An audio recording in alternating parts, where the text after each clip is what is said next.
मैया के पाती भेजाए तो लवो, मैया के पाती भेजे हो तो लवो। भेद मन के लिख लिख के बताए तो लवो, बात दिल के मैं लिख के बताए तो लवो।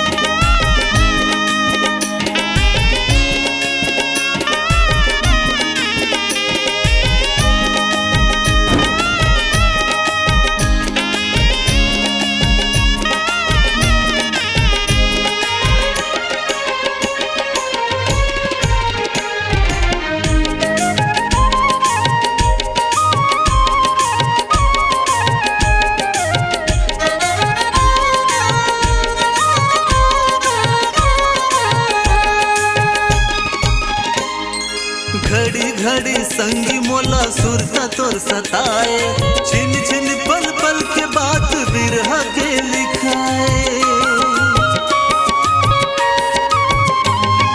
सुध म तोरे अन पानी कछु नहीं सुहावे, और लिखाओ का कलम ले पीरा हृदय माँ जनाए, हृदय माँ जनाए। मैया के कहानी मोर सुनाए तो लवो, मैया के पाती भेजे हतो लवो। भेद मन के लिख लिख के बताए तो लवो, बात दिल के मैं लिख के बताए तो लवो।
जबल मन के गली माँ तोर फेर हो गया।